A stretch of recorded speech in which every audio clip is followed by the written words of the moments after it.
A co se týče našeho průmyslu, tak samozřejmě náš průmysl se tady do toho nějakým způsobem jak si snaží zapojit, ale je fér říct, že my nemáme ty velké výrobní kapacity. Evropa, potažmo Evropská unie, z toho svého prostě rozpočtu, který má, chce investovat do obranných technologií. Takže pozor, pořád velká část těch prostě financí jde na to, abychom vylepšili ten opravdu tristní stav těch armád. Zároveň s tím samozřejmě je snaha kupovat ty, řekněme, kusy modernější techniky, jako pokud možno s co největší možnou mírou zapojení relativně jako chytrých technologií. Kdyby nebo až Spojené státy odejdou z Evropy, tak jedna z těch největších mezer, která tu vznikne, že my budeme těmi, kdo bude mít jako velmi rychle výraznou leteckou převahu než kvůli totální dominanci. Máme my něco takového v Česku, co cílí přímo prostě na podporu vývoje?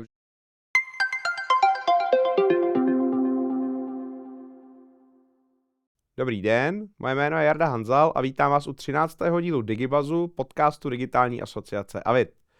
AVID je komunita technologických firm a digitálních lídrů, kteří dlouhodobě investují do inovací, vývoje a digitální transformace Česka.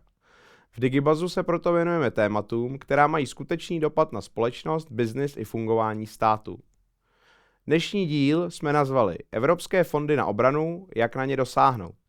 Evropská unie letos poprvé v historii přímo financuje obranný průmysl a pro české firmy je to příležitost, jak se zapojit do mezinárodních hodnotových řetězců. Budeme se mimo jiné bavit o tom, v čem spočívají nejdůležitější změny v charakteru současné války a co z toho vyplývá pro Evropu, jak si stojí české firmy v obranném výzkumu a vývoji a v oblasti dvojího užití, jaké finanční nástroje a investice, evropské i národní, mohou české firmy využít, a proč obraně chybí strategie a akční plán, které jiné obory, jako třeba AI nebo polovodiče, dávno mají. Možná zazní i několik zkratek: EDIP, SAFE, TWIST nebo GBER, a pokusíme se je vysvětlit tak, aby se v nich vyznal každý. Tato témata proberu se svými hosty, jimiž jsou Martin Švolba, vrchní ředitel sekce výzkumu, vývoje a inovací MPO, a Jan Kofroň, politický geograf, vojenský analytik a vysokoškolský pedagog z Institutu politologických studií FSVUK. Vítám vás, pánové, já jsem moc rád, že jste přijali pozvání do Digibazu. My jsme k tématu vlastně obrany už jeden díl točili, ale z toho důvodu, že je aktuální a že i vlastně naši členové se po tom tématu ptají a vlastně věnují se mu, tak z toho důvodu jsme ho zařadili znovu do našeho vysílání, tak věřím, že i pro diváky to bude zajímavé a posluchače. A poprosím nejdřív vás, Honzo, jestli se můžeme podívat na to. Mluví se o tom, jak se válka proměnila za posledních 5 let jenom během konfliktu na Ukrajině, ale dneska už je ten konflikt zase jako bohatší, nebo jak se proměnila i třeba za poslední rok. Tak jenom se chci zeptat, jestli vás můžu poprosit o komentář, v čem se změnila, a ten dotaz míří směrem, a jak si v tomhletom kontextu stojí vlastně české firmy, český biznis, jak se jich to dotýká. Za prvé, díky moc za pozvání. A za druhé k vašemu dotazu. Jak se změnila? Na začátku je potřeba říct, že v řadě ohledů se nezměnila. To znamená, pořád je to válka, tak jako další minulé války, vysokointenzivní války, kde rozhoduje objem průmyslové výroby a samozřejmě i lidská síla. To tak prostě vždycky bylo. K té průmyslové výrobě se určitě zakrátko dostaneme. Ty hlavní asi rysy je za prvé postupné nahrazování dělostřelectva jakožto toho klíčového nástroje obou stran, palebného ničení nepřítele, drony. To nahrazování asi nikdy nebude 100%, ale řadu úkolů, které dříve vykonávalo dělostřelectvo, tak v posledních 3-4 letech začaly postupně vykonávat drony. Řekněme, že poslední rok to vidíme skutečně intenzivně. Zdůrazněme, že se nejedná o ty svého času velké drony, které vlastně se hodně podobaly těm tradičním letadlům, a popravdě ta jejich cenovka nebyla o tolik odlišná než u těch tradičních letadel. Jsou to drony, které jsou poměrně malé, mají samozřejmě velmi omezenou nosnost nákladu, ale díky tomu je možné je vyrábět ve skutečně masových jako měřítkách. A samozřejmě i u těch dronů dochází k nějakému technologickému vývoji, který se týká jednak toho, zda jsou naváděny jenom skrze rádio, a pokud ano, jak moc jsou odolné vůči rušení, protože to se vyvíjí také, anebo zda jsou naváděny třeba pomocí optických kabelů, což je relativně opravdu jako velká inovace. Samozřejmě sebou nese zase nějaké limity. Ale to, řekněme, masivní použití dronů a samozřejmě i jejich postupné ochytřování, to třeba v tom smyslu, že ty drony jsou jsou sice primárně naváděny člověkem, ale v nějaký okamžik je možné na kameře, tak říkajíc, uzamknout cíl podle jeho vizuální stopy nebo termostopy, to už závisí, a následně ten dron na ten cíl útočí tak, jako by útočila, řekněme, nějaká chytrá raketa, tak to je poměrně jako velké novum. Zase není samo o sobě. Ta technologie úplně inovátorská není, ale to propojení a to, že to jsme schopni dodat až na tu nejnižší úroveň na zbraně, které mají cenovku v řádech vyšších desítek tisíc korun, tak to poměrně nové je. To je jeden prvek. Další prvek, elektronický nebo radioelektronický boj. Tam prostě vidíme poměrně velké rozpětí toho, co se dělá. Část těch věcí je poměrně jako komplikovaných, sofistikovaných. Nikdo netuší, co z toho přežije další 3 měsíce, 6 měsíců, rok. A zároveň s tímhletím dochází postupně i k tomu, že se hledají cesty v té, řekněme, kinetické oblasti, jak čelit dronu. To je další prostě rovina toho vývoje. Tady jsme zatím poněkud pozadu, ale vidíme, že třeba Rheinmetall přináší do hry staré hlavňové systémy, které jsou samozřejmě opatřeny velmi kvalitními radary, které jsou konstruované pro detekci velmi malých a relativně pomalých cílů a samozřejmě s tím spojenou třeba airburst municí, která vybuchuje v přednastavené vzdálenosti. To samozřejmě předpokládá, že jsme schopni přesně změřit vzdálenost toho dronu. To jsou nějaké základní oblasti inovací, ale my samozřejmě ty inovace vidíme i dále. Jo. To jsou různé protektivní nástroje, třeba pro tanky, bojová vozidla pěchoty a podobně. Tady jenom připomenu, že třeba Českem objednávaná C-90 nebo C-90, jakožto hlavní bojové vozidlo pěchoty, tak by mělo být vybaveno již aktivní ochranou jak proti přilétajícím střelám, protitankovým, tak samozřejmě i proti dronům, které dneska představují možná větší riziko. A pak samozřejmě vidíme řadu inovací na mnohem třeba nižší úrovně, co se týká výbavy vojáků, radiostanic a tak dále, ale samozřejmě vidíme i nějaké inovace, které se týkají třeba pancíře a podobných věcí. Samozřejmě dnes to není ani tak ten jako tvrdý pancíř, není to otázka metalurgie tolik, je to spíš otázka nějakého vrstvení a zase hledání cest, jak třeba snížit efektivitu typicky těch dronů. A co se týče našeho průmyslu, tak samozřejmě náš průmysl se tady do toho nějakým způsobem jak si snaží zapojit, ale je fér říct, že my nemáme ty velké výrobní kapacity a zejména ne jejich klastry, jako mají třeba Němci, Francouzi nebo Američané. Ta situace není jako úplně stejná.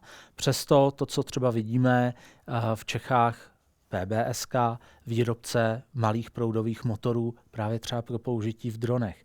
Jo. Samozřejmě máme řadu firm, které se dlouhodobě věnovaly vývoji třeba radarové techniky. Tak samozřejmě, že i pro ně ty hrozby, které se týkají dronů nebo které vytvářejí drony, tak představují pobídku k dalším inovacím jejich produktů. Takže tady určitě jako vidíme nějaký progres a samozřejmě ten tradiční průmysl, který u nás je asi dominantně zastoupen firmou CSG a podobně, tak tam myslím, že už jenom ten vstup na burzu jasně indikuje, že se jim v tenhle ten okamžik relativně daří. Děkuji moc. Je to hodně, pro mě to bylo hodně věcí. Já jsem si z toho odnesl také jako jedno slovo, které se tady v Digibazu objevuje často v různých tématech, kterým se věnujeme, a to je interoperabilita, že ty technologie prostě musí spolupracovat. Ale moc děkuji i za ty dílčí věci v tom kontextu. Tak, pane řediteli, když to vezmu z vašeho pohledu, protože i u vás vlastně, ať už z hlediska výzkumu a vývoje nebo prostě technologií v Česku, tak ten systémový pohled máte podle mě jeden z nejlepších v Česku, ne-li vůbec nejlepší, možná v té civilní části, když to řeknu, že rozumím, že existuje i ministerstvo obrany, tak co vy vidíte na poli technologií v Česku v souvislosti prostě s obranným průmyslem? No tak Česko je historicky průmyslová země, máme mnoho firm, které umí mnoho technologií a jak už tady bylo řečeno, není to jenom o tom vyrábět ty přímo využitelné zbraňové systémy. Tam máme samozřejmě taky nějakou historii, ale mnoho těch firm vlastně vyvíjí své technologie, které třeba ještě před 5 lety necílily na ten obranný průmysl a v tuto chvíli zjišťují, že s lehkou malou invencí ty vlastnosti můžou dobře sloužit i té armádě. Takže máme dvě úrovně, jak se zmínil Ministerstvo obrany, samozřejmě s armádou se soustředí hodně na výrobu těch zbraní a technologií k tomu přímému vojenskému užití a my na Ministerstvu průmyslu a obchodu se často setkáváme s projekty právě firem třeba v oblasti dronů, které se vyvíjely historicky a až v posledních letech se začíná zjišťovat, že ty vlastnosti se dají uspůsobit i právě na základě zkušeností války na Ukrajině nebo jinde.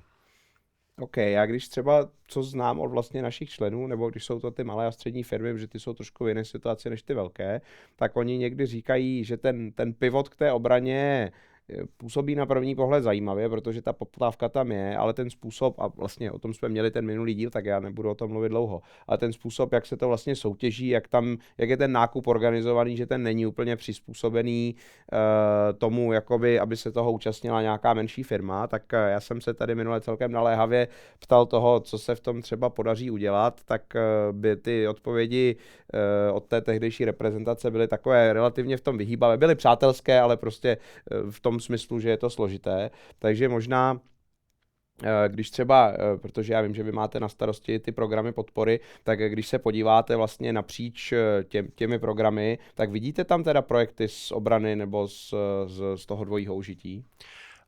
Právě ty projekty dvojího užití a teď si třeba vzpomínám na projekt, který cílil na čištění vody v úzovkách z louže a vedle byla druhá technologie rychlý balící systém. A vlastně ono to bylo, primární využití bylo na oblast životního prostředí, vyčistíme vodu a je to spíš ten environmentální pohled.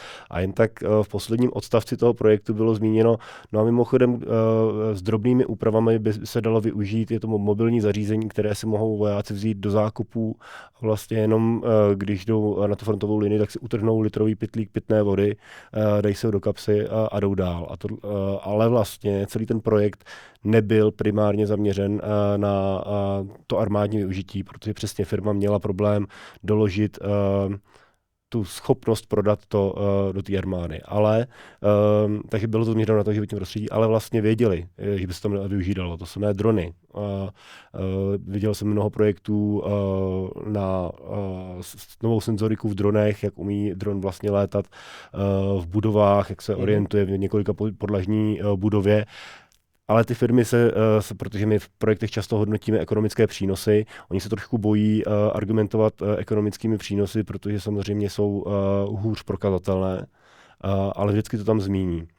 A tím, že ty programy nejsou přímo dedikovány na technologie dvojího užití, tak vlastně se nám pak složitě vyhodnocuje, které ty projekty to dvojí užití vlastně mají v sobě schované.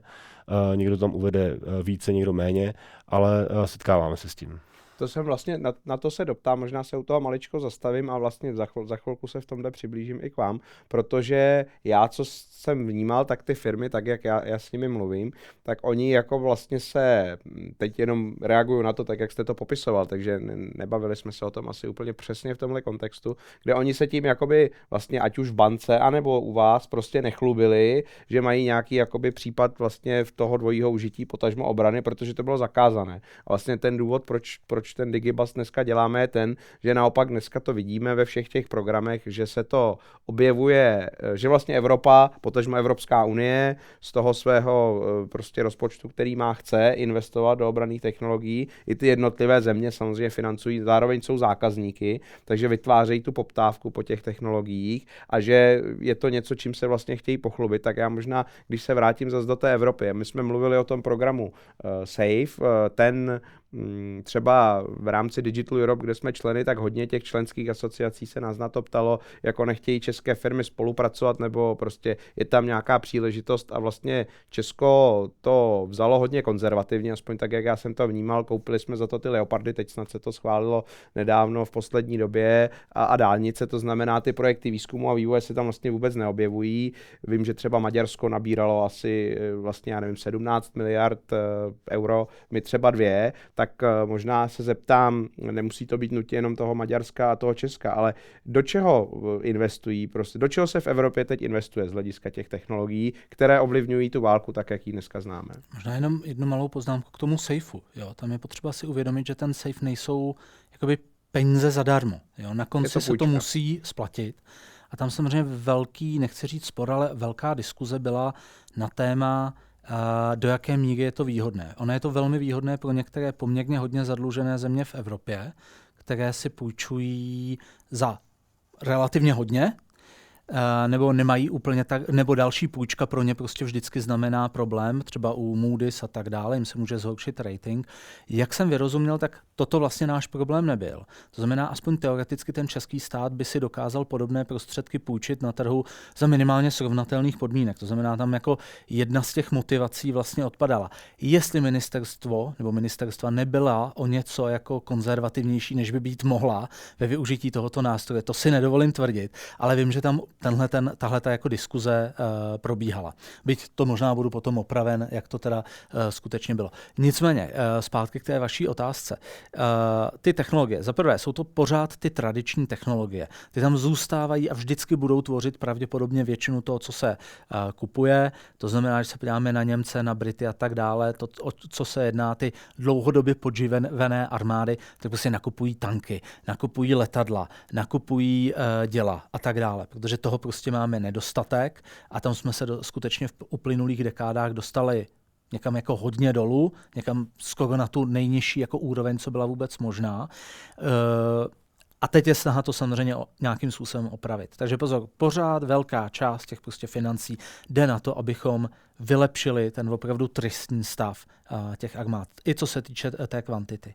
Zároveň s tím samozřejmě je snaha kupovat ty, řekněme, kusy modernější techniky, jako pokud možno s co největší možnou mírou zapojení relativně jako chytrých technologií. To jsou třeba ty aktivní obranné systémy u tanků, bojových vozidel pěchoty, u těch třeba obranných systémů bojových vozidel pěchoty, nebo té aktivní obrany. To je něco, co před 10 lety bylo naprosto raritní. To skoro nikdo nepoptával. Teď to naopak vypadá tak, že to poptává skoro každý, kdo si kupuje nová bojová vozidla. Teď trošku přeháním, protože je všem jasné, že bez toho ty mechanizované síly budou mít velký problém. Zároveň je vidět prostě snaha investovat do chytřejší munice, ale samozřejmě i tady je potřeba říct, že ta válka na Ukrajině ukázala, že i tohle to má své limity, protože třeba ta munice, která je naváděná přes GPS, to je samozřejmě potom velmi citlivá na rušení GPS. Jo? To znamená, to je vždycky nějaký trade-off a samozřejmě ta naváděná munice často bývá výrazně dražší než ta munice hloupá, kterou ale nejde zarušit. Jo. Zároveň s tím se ale třeba buduje i infrastruktura. To je prostě jako další prvek, který nesouvisí s tím, co přímo řešíme, ale prostě reálně tohleto spolkne velké miliardy. Ve smyslu silnice? Nebo... Ani ne silnice, ale jsou to třeba kasárna. Jo?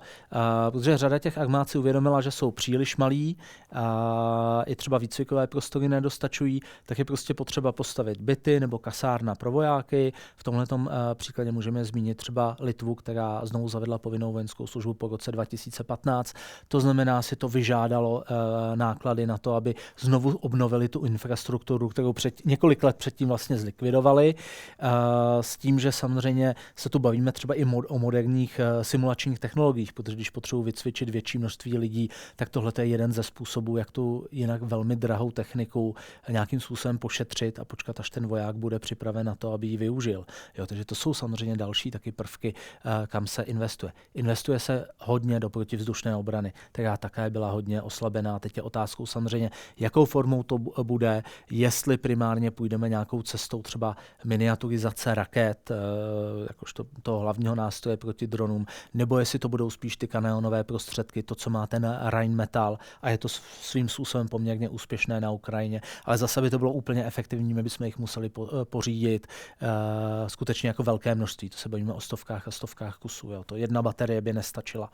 Tohle to jsou prostě všechno věci, které se pořizují a zároveň část zemí musí nakupovat i námořnictvo, které vždycky bylo velmi capital intensive, bylo vždycky velmi drahé. A to samé se týká i letectva. Jo. Také se samozřejmě navyšují a obnovují zásoby munice, zejména té chytré, protože teďka čistě hypoteticky malý úkrok. Kdyby nebo až Spojené státy odejdou z Evropy, tak jedna z těch největších mezer, která tu vznikne, tak bude to, že doposud my jsme ve většině plánů předpokládali, že my budeme těmi, kdo bude mít jako velmi rychle výraznou leteckou převahu než kvůli totální dominanci. No pokud odečteme americkou leteckou sílu, tak samozřejmě tohle to přestane velmi rychle platit. Ne, že bychom byli třeba slabší než Rusko, ale ta extrémní dominance tam velmi rychle půjde dolů. A zároveň před rokem 2022 ty zásoby třeba chytré munice, ať už pro boj stíhač, nebo pro snahu potlačit třeba protivzdušnou obranu protivníka, tak v Evropě prostě nebyly zas tak velké. Takže i tohle to jsou prvky, do kterých se investuje a na konci ona ta munice spolkne překvapivě, ale i infrastruktura překvapivě velkou část těch zdrojů. Ale pořád se bavíme o tom, že ty prostředky třeba ve stálých cenách narostly běžně 2, 3 nebo 4krát od roku 2014. To znamená, ten prostor, ten jako financial space se nám extrémně zvětšil. Takže ty armády vlastně utrácejí mnohem víc. A za všechno v zásadě. Ty státy, já třeba jako Česko, nerostou až tak hospodářsky fantasticky, takže tak není to tak úplně z čeho platit. A teď jako když už nejsou třeba tak zadlužený, když mluvím teda tady o Česku, což jsem pochopil, že je výhoda, pak třeba, nebo otázka je, jak se postavit k tomu sejfu, já tak, jak jsem to chápal, jsou to vlastně relativně levné půjčky, takže prostě splátka tam je, ale ty státy vždycky to asi financují nějakým jakoby způsobem, nejenom z prostě peněz, který mají dostupný. A teď vlastně, když se vrátím zpátky k panu řediteli, tak vlastně máme vlastně ten EDIP, to je program ohlášený teďko v posledních několika týdnech Evropskou komisí, který prostě přímo podporuje některé strategické věci, ať už z hlediska energetiky nebo třeba těch prostě leteckých prvků, o kterých jsme se tady bavili, ať už těch motorek nebo celků. Takže tam jsou jako jasné věci. Máme mi něco takového v Česku, co cílí přímo prostě na podporu vývoje, protože já to beru pořád tak, že vývoj je strategický a většinou se dělá ve firmách. Tak určitě máme jako několik programů, které na výzkum ve firmách jsou určený. Máme tam ten problém, který jsem před chvílí zmiňoval, že ho nemáme zacílený přímo na dual use nebo na obranné technologie.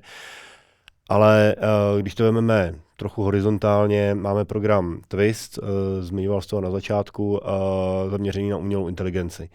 A samozřejmě my to máme zaměření toho programu mimo jiné na umělou inteligenci, na tu technologii a nijak neomezujeme její využití.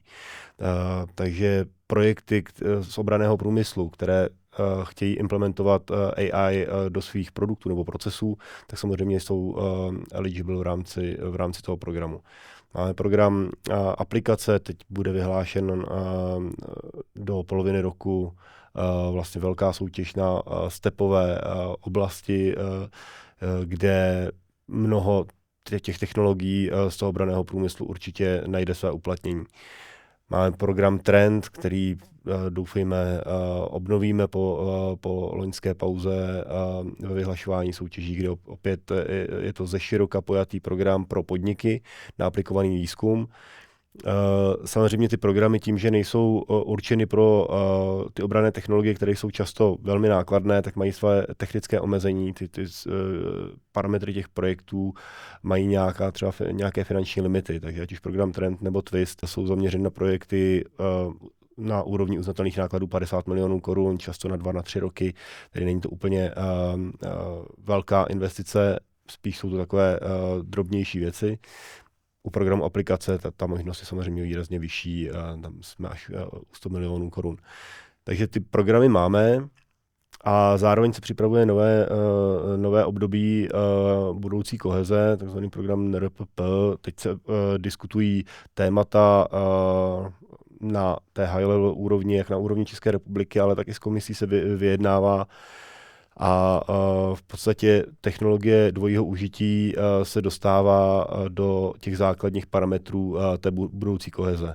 Už teď se objevuje, že jedním z tematických bloků budou ty technologie spadající pod STEP, pak využití RIS-3 strategie a potom právě dual use. Ale je to téma na úrovni horizontálního propojení, tedy trošičku se odkláníme od takového toho technologického řazení po takové té vertikále, teď to je tato technologie, ale více se budeme dívat na to, kde se ta technologie nebo ten daný produkt využívá a podle té oblasti využití budou ty projekty třeba prioritizovány. A tam přímo dual use je prozatím zmiňováno. Samozřejmě není to vyjednávání u konce, ale vypadá to, že to bude velmi silný tematický blok v rámci budoucího kohezního období.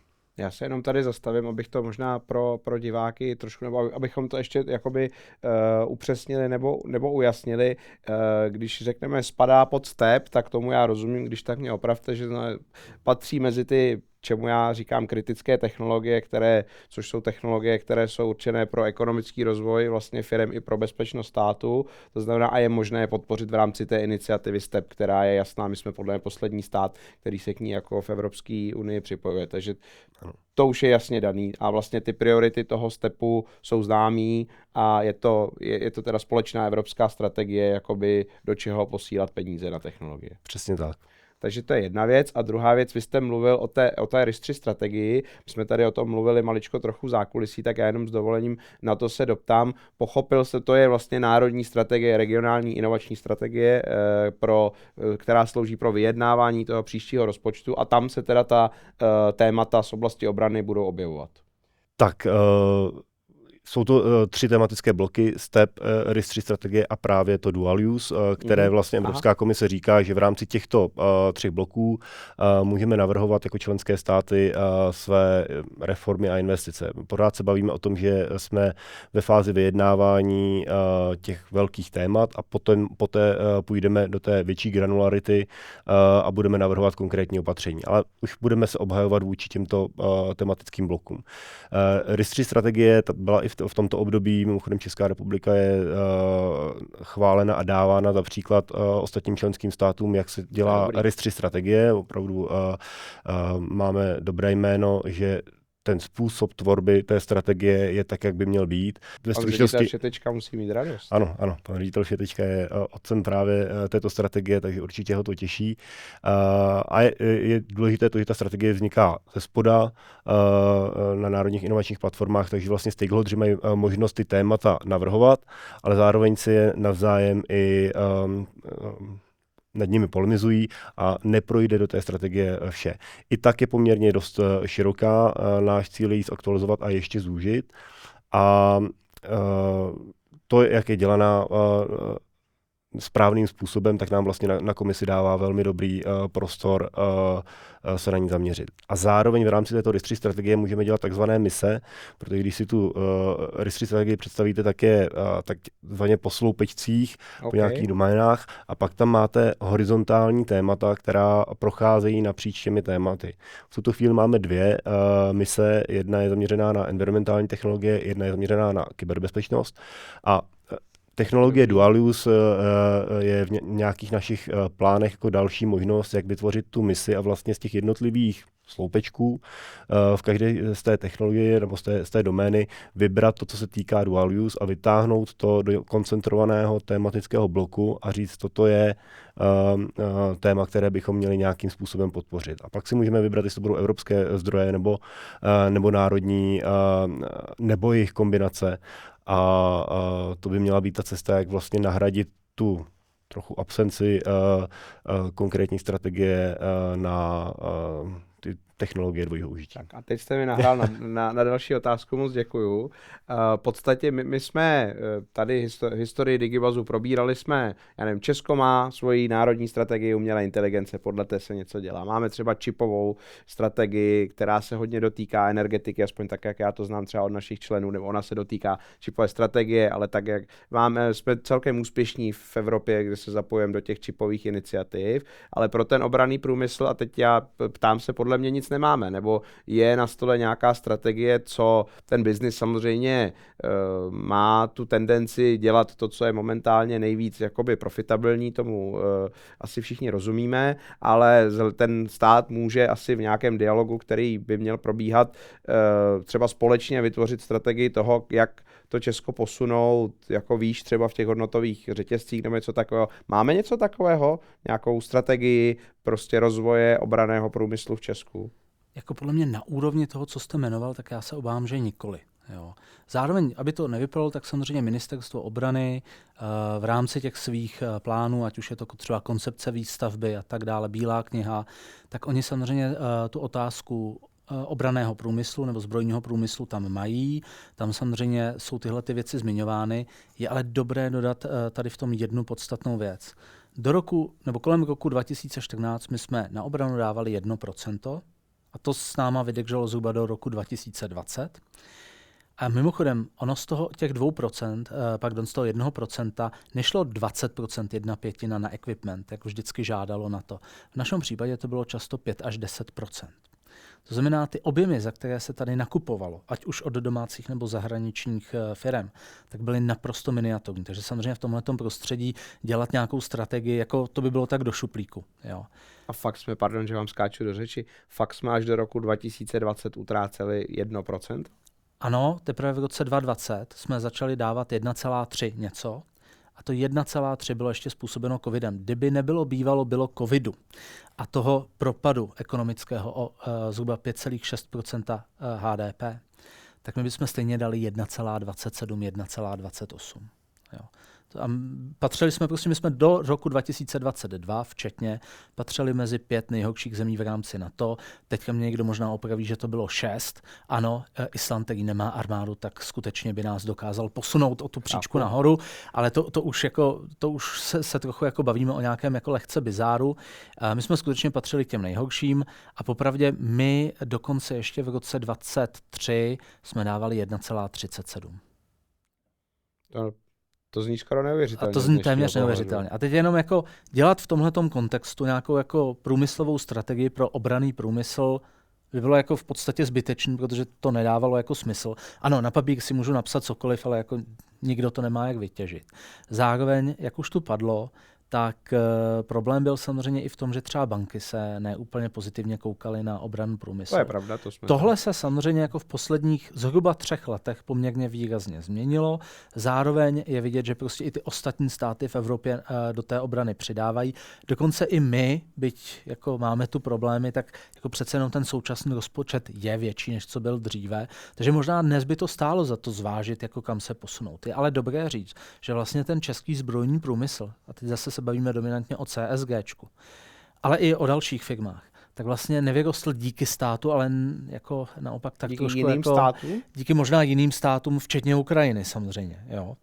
A tady taky platí jedna věc, že minimálně část těch českých firm zas tak zapojená do těch dodavatelských řetězců, tak jako tomu bylo třeba u automobilového průmyslu, tak zas tak úplně nebyly. Jo, protože třeba to CSGčko hodně zbohatlo, a dneska už to taky tak úplně neplatí, ale minimálně na začátku války na Ukrajině, na repasech, dodávkách, skladové nebo nějakým způsobem upravené exsovětské techniky.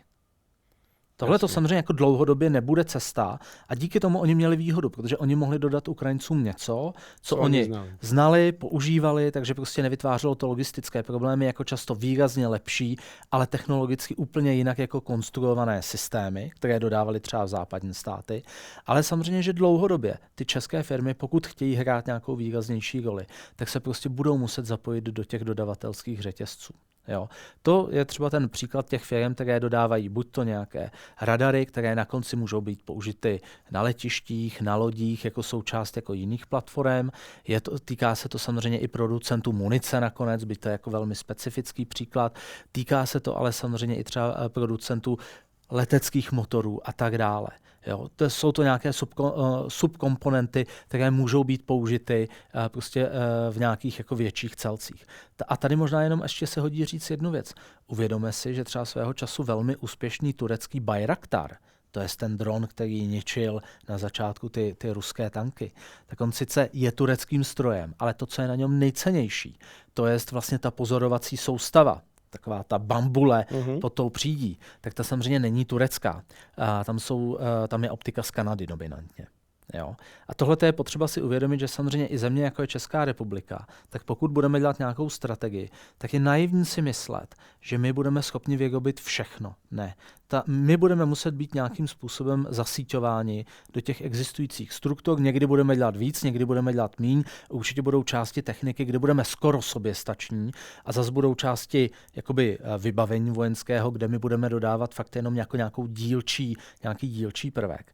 Ale tohle je, obávám se, nebo nevím, možná to není, obávám se, ale tohle je pravděpodobně jako budoucnost, protože skutečně my nemáme tak velký obranný rozpočet. My nikdy nebudeme poptávat tak velké množství kusů, kromě třeba ručních zbraní, abychom byli schopni zaplatit celý ten vývojový cyklus. Takže skutečně jako u nás bude platit, že to musí být součást nějakých širších řetězců, kde my máme nějakou svoji specializaci, kterou jsme schopni prodat, kde jsme lepší než ti ostatní. To jsem se chtěl zeptat, že ona si na nás tam nikdo nebude čekat, že já jsem byl loni na EU Industry Days v Řešově, když bylo polské předsednictví a tam vlastně mluvilo se o tom, že jako ty platformy jsou známé, teď berte, že to říkám jako like, že ty platformy jsou známé a že teď vlastně všichni vědí, co se bude dělat a že když se bude kupovat víc těch vozidel nebo těch letadel, tak už všichni vědí, která to budou a ty dodavatelský řetězce v tom jsou známí a my se tam musíme dostat. Teda, přesně tak. Správně. A tady si ještě jenom jako uvědomíme jednu věc.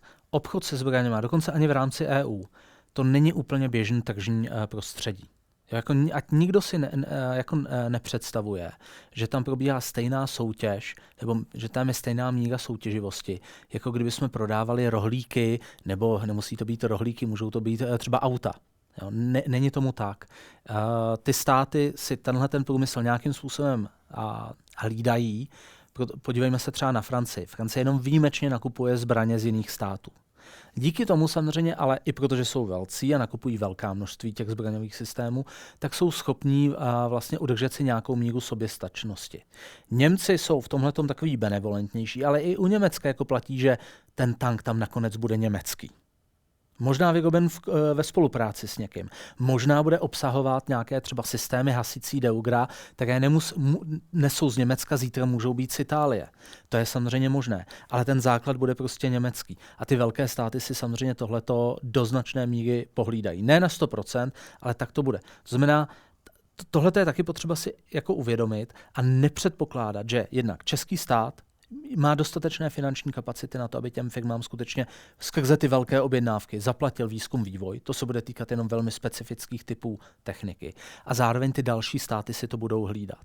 Jo? A tady někdy třeba i české firmy jako lkají, a já to chápu, že třeba český stát je jim nedostatečně pomáhá, že třeba není dostatečně protektivní vůči nim, já to chápu, ale jenom potom je potřeba si uvědomit, že jakmile by tyhle ty samé tlaky existují i mimo Českou republiku. Jo, a jakmile Němci by k tomu začali přistupovat podobně jako Francouzi, tak se nám vlastně celý ten trh jejich začíná uzavírat. Ještě zmenší. A tohle je jako těžké napětí, kde ti domácí výrobci chtějí podporu od státu, chápu, ale bacha na to, že v okamžiku, kdy to začne aplikovat dokoliv jiný v Evropě, tak najednou ty naše šance uplatnit se už jenom půjdou dolů. Je to vlastně ta diskuze, která se dělala o té německé průmyslové politice jako obecně. Možná já teď navážu, pane řediteli, takovou, my točíme trochu s předstihem, takže už v tu chvíli, kdy to půjde ven, nebude to taková aktualita, ale zaznamenal jsem k tomu diskuzi, že vlastně na ten odbor, doufám, že to řeknu správně, průmyslové spolupráce, který byl na ministerstvu obrany a se kterým ty firmy spolupracovaly, tak se přesouvá pod ministerstvo průmyslu a obchodu. Četl jsem o tom dneska nějaký článek, tak zaznamenal jsem o tom i nějaké debaty na LinkedInu vlastně od firem, které prostě se ptali, co to znamená, co se děje, tak možná mohl byste to nějak okomentovat, jak třeba vidíte tu příležitost, proč se na to ptám, že v podstatě vy tu průmyslovou strategii máte v řadě různých oborů, jste zvyklí s těmi firmami spolupracovat a oni, když vlastně teďko z té obrany řeknu k vám přijdou, tak se zapojí do toho existujícího, takže já v tom vidím, tak jak jsem jenom reaguju, vlastně, co jsem tady teďko slyšel, vidím příležitost v tom, že se to zapojí do toho širšího celku té ekonomiky a třeba pro ten výzkum a vývoj to může mít jako pozitivní přesah.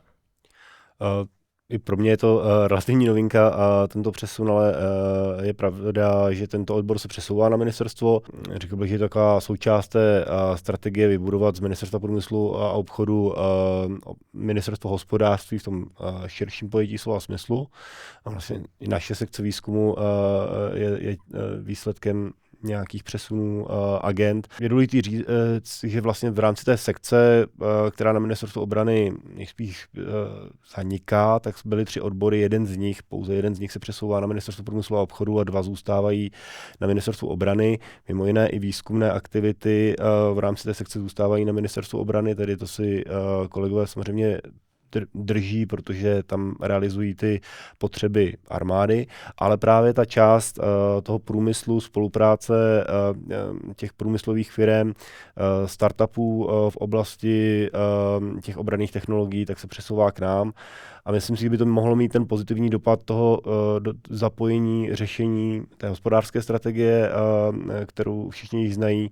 A určitě to téma bude mít bližší přístup v rámci nějakých interních diskuzí k cílení podpory nebo vůbec u toho strategického uvažování. Takže už to nebude mezirezortní spolupráce, která probíhá přece jenom na jiné bázi, než když ten odbor a vlastně ta oblast toho průmyslu v obraně bude součástí ministerstva průmyslu a zařadí se po bok ostatních těch sektorů, které mají své místo i na ministerstvu průmyslu a obchodu. Takže si myslím, že to je určitě příležitost, jak více to téma zabudovat do konkrétních nástrojů, ať už budoucí koheze nebo stávajících, které tam máme.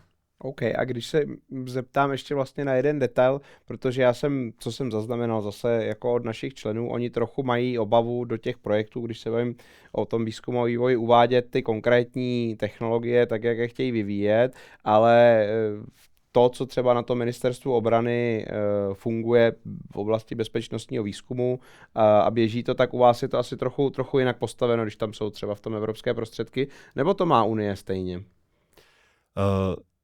Ono to bude o tom právě, že si myslím, že průmysl bude řešit víc to dual use. Jasně. A obrana bude řešit víc ty zbraně, protože chápu, že se velmi nechce specifikovat technické parametry konkrétního zbraňového systému, to musí být v nějakém režimu utajení a k tomu je potřeba i ta veřejná podpora mít speciální režim. Nedej bože, kdyby to bylo opravdu v režimu tajné, tak veškerá administrace komunikace musí probíhat na speciálních zařízeních a to samozřejmě nemůže dělat kdejaký útvar a tam dává smysl, aby to zůstalo na ministerstvu obrany. Technologie dvojího užití jsou samozřejmě něco jiného. Tam už ta firma se musí smířit trošičku s tím, že musí poskytnout nějaké základní parametry očekávaného výsledku. Samozřejmě stále se drží obchodní tajemství, takže není to o tom, že se zveřejní technická specifikace do detailu. Pořád se drží ochrana duševního vlastnictví, ale ta firma už musí samozřejmě i té konkurenci trošku ukázat parametricky, když to vemu na motory, cílím na nějaký vyšší výkon. No, ty obavy jsou samozřejmě trošku relevantní v tom, že pokud konkurence uvidí, tak aspoň vidím, kam cílí parametricky, tak to se samozřejmě v tom průmyslu děje. Ale je to o tom, že neřešíme konkrétní zbraně a tu obrany schopnost v té první linii, ale je to ta technologie, která se potenciálně dá využít i v rámci obrany země. A ještě to dual use je potřeba vnímat, ono se definuje i v mnoha oblastech. I ta budoucí koheze, mimo jiné, to, co bylo velké téma, mosty a dálnice, jestli jsou nebo nejsou obranné výdaje, tak dual use v obraně je přímo specifikovaný v tom NRPP pro budoucí období, takže mělo by být možné tam ty... Národní rozvojový plán. Ano, pardon. Takže i to tam bude a potom dual use je ale vlastně technologie, které zabezpečují odolnost systému. A vlastně už se nemusíme bavit ani o zbraních a o nějakém boji, ale bavíme se třeba o kyberbezpečnosti nebo reakce různých oblastí ekonomiky na krize. V tom jsme dobrý v Česku, podle mě. V mnoha oblastech máme velmi dobré vědce i firmy a pak už dual use nemusíme vnímat jenom jako něco, co střílí nebo by potenciálně střílet mohlo, ale je to opravdu ta obrana v širokém slova smyslu. A tam si myslím, že pak už je velmi velký prostor toho průmyslu a mnoha dalších sektorů, které nás třeba nemusí ani v první linii uvažování napadnout. OK. A já možná vrátím se zpátky do Evropy. Vidíte, nebo připadá vám to jako dobrý nebo špatný nápad, že Evropská unie se pustila do financování obranných rozpočtů? Za mě je to vlastně jako pozitivní, minimálně v tom smyslu, že to je jako pozitivní krok nebo úkrok oproti té předchozí politice, která de facto nepřímo ten obranný průmysl, anebo i často průmysl nebo výrobky dvojího užití vytlačovala někam na okraj. Takže minimálně v tomhletom smyslu je to super, protože tím Evropská unie říká, tohleto nejsou peníze, nebo nejsou to výrobky, které by smrděly. My je potřebujeme. Jestli to vlastní provedení je jako rozumné, jestli by nešlo najít jako jiné nástroje, jak to řešit, jestli to nenechat třeba čistě jenom na trhu. To už je jako za mě v tenhle ten okamžik sekundární problém. To, co já vnímám pozitivně, je prostě změna toho základního mentálního nastavení. Jo. Jak říkám, jako otázkou je, jestli prostě tohleto skutečně bude mít ten kýžený dopad, ale to mi přijde možná v tenhle ten okamžik skutečně jako sekundární problém. OK, takže zkusím se zeptat obou, ale co teda si myslíte, když se podíváme prostě na ten výhled příštích 3-4 let, co by měly teda české firmy dělat, aby měly víc biznisu a aby se zapojili do technologických celků, které mají vyšší přidanou hodnotu, které jsou třeba technologicky progresivní, odpovídají těm moderním trendům vedení války a nebo prostě obrany, včetně civilní infrastruktury nebo té kritické infrastruktury, tak na co si myslíte, že by se měly zaměřit? Je to asi několik oblastí. Ta jedna část, která nám tu prostě tradičně funguje, tak to jsou třeba různé ty radarové systémy. To bude potřeba, tam jde jenom o to prostě být schopen nabízet produkty, které mají jako kompetitivní cenu, což myslím, že máme, mít nějakou jako schopnost produkovat v dostatečném objemu, to tady zase podle mě nebude tak velký problém a pak už je to jenom otázka jako marketingu. A tady si myslím, že prostě to pole zájmu bude opravdu široký a mimochodem nejenom v Evropě. Já jsem se na to chtěl zeptat. Teďka jako Blízký východ, myslím, že jako všichni vidí, že to není něco, co se týká jenom Evropy. A mimochodem v okolí Číny si myslím, že tohle to bude taky jako předmětem diskuzí. Ta další rovina, to jsou potom různé ochytření systému. Jo. To je otázka třeba softwaru. Tam je samozřejmě otázkou, do jaké míry ten český dodavatel softwaru je schopen proniknout do už existujících vztahů. Ale zase, pokud on je schopen nabídnout ve stejné kvalitě nějaký, klasifikační software, to může být klidně pro ty radary nebo pro cokoliv jiného, v odpovídající ceně, ideálně v nižší ceně, tam ani nejsou tak velké problémy, co se týče té škálování výroby u softwaru. Jo, tam jsou problémy jako jiného charakteru. Takže tam prostě můžou. Kde je samozřejmě jako problém? Máte prostě v Evropě výrobce tanků nebo bojových vozidel pěchoty. No a vy prostě pokud nemáte haly, nemáte tyhle ty věci, tak prostě škálovatelnost tam není. Vy prostě nejste schopni z ničeho nic začít vyrábět ne 50, ale 150 kusů. Jo? A pokud vy jste doposud vyráběl 5 kusů ročně, no tak i těch 50 kusů vám přijde jako hodně. To byl mimochodem problém třeba výroby munice. Jo, že prostě schopnost rozšířit výrobu munice, ano, ze 30 000 na 45 000 kusů ročně, to jde, to není zase tak velký problém, ale dostat se třeba ze 30 000 kusů v továrně na 400 000, no tak to je docela jako velký problém z řady důvodů. Jo. Ale to znamená, jsou to jednak jako ty prvky, kde jsme tradičně dobří, pak jsou to ty prvky, kde není takový problém s tou škálovatelností a zároveň jsme tam dobří, protože software v Čechách se dělá dobře, my tady máme řadu softwarových startupů, takže jako prostě ten skill tady je. Teď je otázku, jestli těm firmám se ale víc vyplatí dělat dual use nebo vojenskou techniku, anebo prostě zůstat v tom civilním sektoru. Tady jenom si uvědomíme také jednu věc, jak tu třeba bylo zmíněno to, že některé ty zakázky nebo jejich části se musí řešit, i když jsou třeba pro stát, v nějakém režimu, tajné a podobně. Tak ale samozřejmě to pro ty firmy taky představuje docela komplikaci.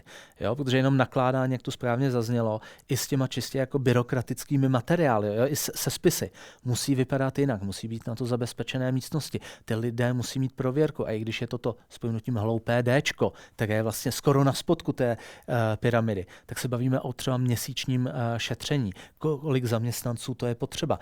Několika měsíčním šetření. Takto. Jo? U někoho to na konci může trvat půl roku.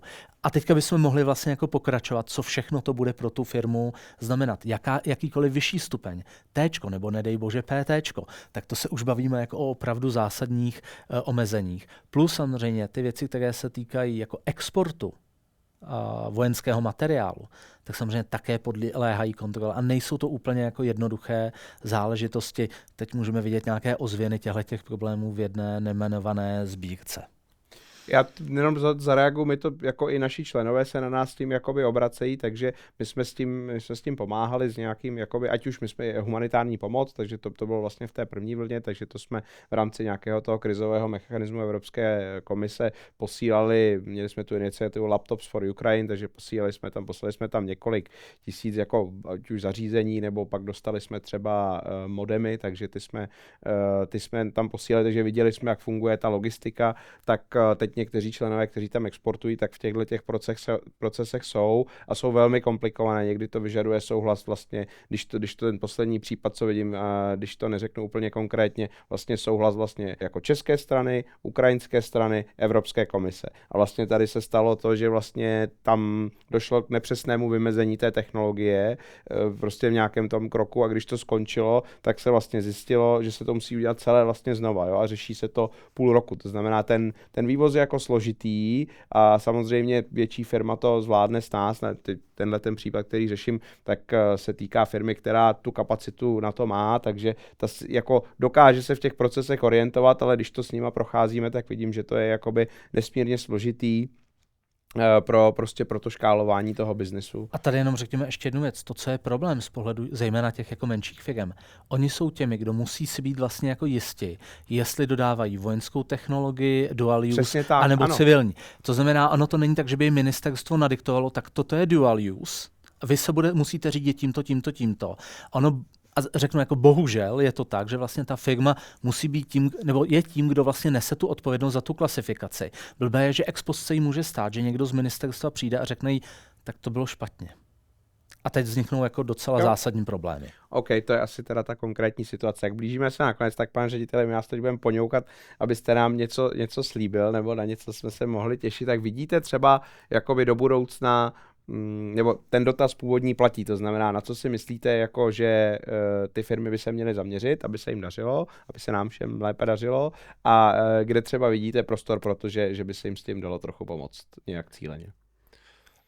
No já si myslím, že právě takové ty technologie, které nás na první dobrou nenapadnou, tak ty firmy by se měly zaměřit na to, zrevidovat si své produktové portfolio a vlastně zaměřit se, jestli nejsou schopni dodávat i technologie dvojího užití nebo pro ty zbrojaře.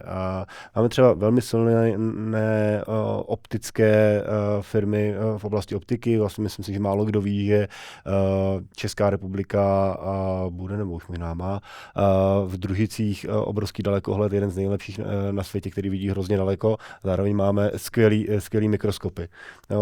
Takový jako na té škále pohledu se umíme pohybovat velmi dobře, dodáváme optické zařízení i na některá BVPčka, takže ten sektor tady je, máme k tomu velmi silnou výzkumnou infrastrukturu, vysoké školy a různé výzkumné instituce, takže si myslím, že to jsou oblasti, kdy je to o tom, že ta firma se samozřejmě musí zamyslet, jestli se jí chce a je schopna se do toho řetězce dostat se svojí kvalitou a tu kvalitu si myslím, že tady máme v mnoha oblastech. S čím může pomoci ten stát je, že v rámci nového produktu samozřejmě to začíná vždycky nějakým výzkumem, případně vývojem a na to ten stát má nástroje podpory a ten příspěvek, protože pokud se bavíme především o malých a středních firmách, tak samozřejmě investovat 20 milionů korun do zkoumání rok, dva něčeho, aniž bych vlastně dopředu věděl, jestli to dopadne a jestli o to bude zájem, tak to je složitý, proto jsou tady ty dotační tituly, aby toto riziko bylo trochu sníženo. Stát se může samozřejmě bavit o tom, jestli budeme dávat jenom dotaci, nebo to nakombinujeme i s nějakou jinou formou podpory, tím spíš, že v dobách ekonomické, řekněme, krize nebo poklesu, tak se mění potřebnost nebo vhodnost těch jednotlivých nástrojů. Typicky velké zbrojní firmy v tuto chvíli mají velké zisky, takže bych čekal, že jejich výzkumné aktivity budou financovány skrze daňové odpočty, kdy prostě zdvojnásobí svoji nákladovou položku přes relativně administrativně snadný nástroj. Malé a střední firmy, které nejsou primárně zaměřené do dodávky zbraní a naopak mají tlak na své cash flow a spíš se bojí, že energie jsou dražší a nechce se jim investovat do toho výzkumu, tak ty by potřebovali naopak třeba dotaci nebo kombinaci dotace a návratné formy výpomoci. A jsou to vlastně ve stejné době a dva úplně odlišné nástroje. Malá a střední firma v tuto chvíli začne mít trošku menší potřebu daňového odpočtu, protože proč bych si vytvářel další náklady, když jsem na hraně ziskovosti a potřebuju naopak vzít peníze, abych se do té ziskovosti dostal. A proto ten stát, a to bych chtěl, aby jsme v našem novém útvaru nastavili, měl k dispozici různé formy podpory pro různé časy a různé typy příjemců. Abychom mohli flexibilně, podle toho, co se ve světě děje, uměli flexibilně ty nástroje používat.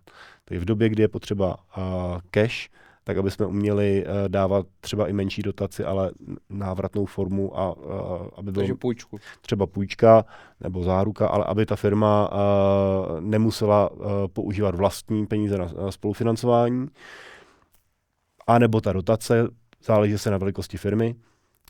V době, kdy je ekonomický růst, anebo budou levné půjčky třeba jednou opět, tak v dobách, kdy byly levné půjčky, tak s bezúročnou půjčkou by vás každý vyhodil oknem, protože řekl, peněz na trhu je dost. A chci buď cash, anebo ten daňový odpočet, protože jsem v zisku.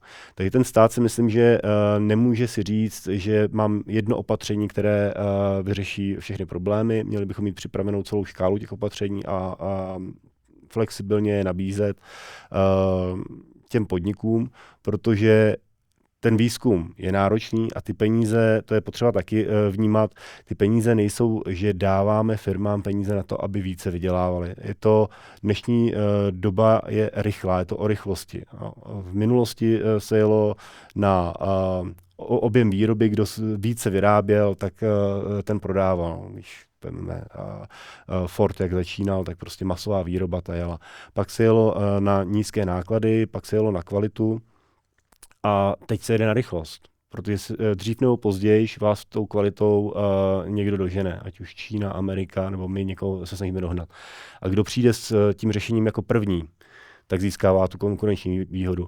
A tyhle peníze do toho výzkumu jsou právě, to je ten benzín v uvozovkách, nebo to palivo, abych neříkal na benzín, to je to palivo, který může urychlit to, že můžeme někoho předehnat, můžeme být někde první. Není to o tom, že chceme zvyšovat zisky firem, my chceme, aby ten výzkum probíhal rychlejš, aby 5 let nešetřili na to, že začnou z ušetřených peněz dělat výzkum. To si myslím, že je taky potřeba trošku dostat do té společnosti. Je to investice do toho, že firmy začnou vydělávat, zaměstnávat více lidí, platit více daní, podpoří se hospodářský růst. A v tuto chvíli téma obranných technologií samozřejmě hraje prim, takže my se budeme snažit na to reagovat, ale vždycky to bude na těch firmách, aby se rozhodli, zda ano a do jaké oblasti cílit, protože oni nejlépe ví, v čem jsou silní. Tak vám budeme držet palce. To bylo skvělý závěr 13. Digibazu. Já vám, pánové, moc krát děkuju za debatu i za vlastně ty kontexty. Pro mě to bylo nesmírně užitečný a věřím, že i diváci a posluchači nás doposlechnou až do konce, když tam máme takovou bombu na závěr. Moc vám děkuju a jsem rád, že jste přišli právě do tohohle dílu, takže díky moc. Děkuji za pozvání. Díky za pozvání. Tohle byl 13. díl Digibazu, podcastu Digitální asociace AVID. Jehož hosty byli Martin Švolba a Jan Kofroň. Ještě jednou moc díky za podnětnou debatu a děkuji, že nás posloucháte. Uvidíme a uslyšíme se zase příště.